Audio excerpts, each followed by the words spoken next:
Sevgili seyircilerim, Rize'nin meşhur çayeli fasulyesini sizler için hazırladım. Öyle güzel oldu ki sanki güveç tadında tüm detaylarıyla geliyor. Lütfen takipte kalın.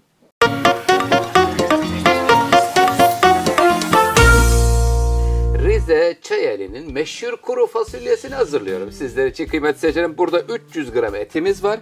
Burada da 4 su bardağı ispir fasulyesi kıymetli seyircilerim. 4 su bardağı yaklaşık 700 ile 720 gram arasında geliyor.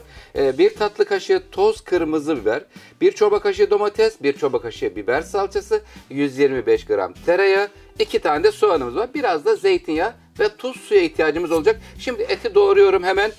İspir Çayeli'nin meşhur kuru fasulyesi için. İspir fasulyesiyle çok güzel oluyor kıymetli seyirciler. Şimdi etleri biraz küçük doğrayacağım ve tencereye alıyorum. Tencerede etler ve hemen peşinden soğanlar birlikte kavruluyorlar. Lütfen takipte kalın.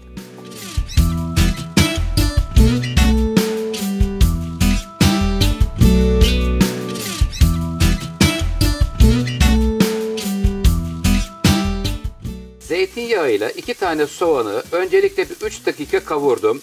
Rize Çayeli'ndeki meslektaşlarım bana kızmasınlar. Selamlar, sevgiler gönderiyorum. Elimden geldiğince yörelerimizin lezzetlerini de hazırlamaya çalışıyorum kıymetli seyircilerim. Şimdi burada 300 gram dana sokum bölümünden, en yumuşak bölümünden et aldım kıymetli seyircilerim.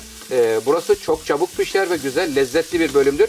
Soğanların içinde diri kalmaması için önce soğanları 3 dakika kavurduktan sonra etleri aldım. Şimdi birlikte kavruluyorlar. Güzelce kavrulacaklar. Fasulyeyi akşamdan ıslattım kıymetli seyircilerim. 12 saat ispir fasulyesi soğuk suda ıslandı. Ama 3 su yıkadıktan sonra ıslatıyoruz. Tekrar 1-2 su daha yıkadım. Haşlama yapmayacağız.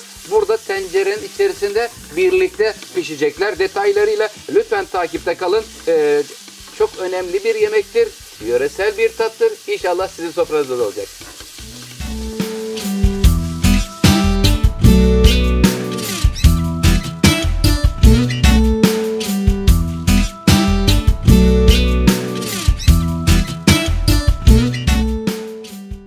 Meşhur kuru fasulyemizde kıymetli seyircilerim özetliyorum. Önce soğanı zeytinyağında kavurdum. Peşinden etleri aldık. Biraz kavrulduktan sonra tereyağını ekledik. Tuzunu koydum. Tuz çünkü yumuşatıyor ve lezzetlendiriyor. Domates ve biber salçasını içerisine şimdi ilave ettim bakın. Fasulyelerimiz hazır.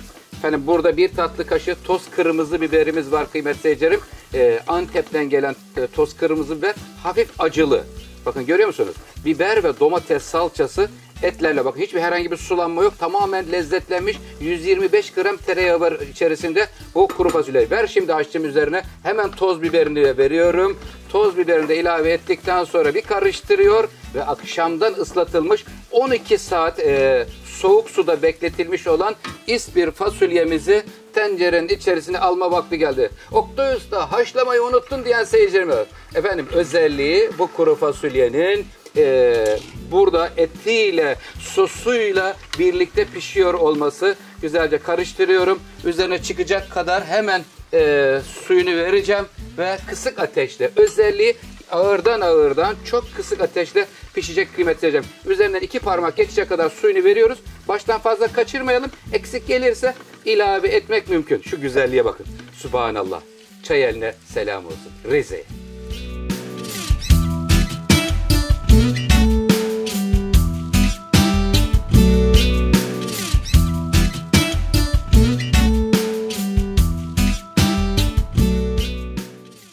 Rize Çayeli'nin meşhur kuru fasulyesi 1 saat ocak üzerine piştikten sonra kıymetli seyircilerim yarım saatte 170 derecelik fırına gönderdim. Sevgiyle fırında demlendirdim ve fırından geliyor Bakın görüyor musunuz? Subhanallah.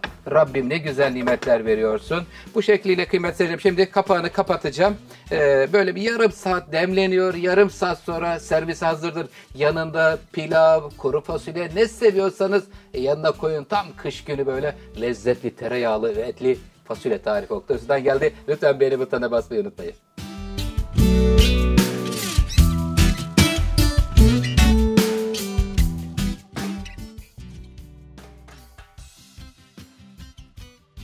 Kıymetli seyircilerim, yarım saatte dinlendirdik. Toplamda 2 saat sürüyor pişmesi ve dinlenmesi kuru fasulyemizin. Bakın görüyor musunuz? Gayet böyle lokum gibi çıkmış kıymetli seyircilerim.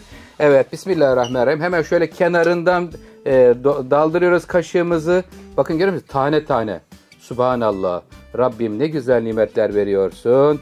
Efendim şöyle hiç dokusunu bozmadan taneliği devam edecek şekilde servis tabağına alıyoruz. Yanında turşu ve pilav ister misiniz kıymetli seyircilerim? Oktay Usta'nın YouTube kanalında turşu tarifi ve pilav tarifi de mevcuttur efendim. Sizler için şöyle duble bir porsiyon servis tabağına alıyorum kıymetli seyircilerim. Evet, bir tarifimizin daha sonuna gelmiş bulunuyoruz. Efendim Rize'nin meşhur fasulyesini sizler için hazırladım kıymetli seyircilerim. Tüm detaylarıyla inşallah faydalı olmuşumdur. Sizleri çok seviyorum. Hoşça kalın, sağlık kalın. Huzurlu, mutlu günler diliyorum.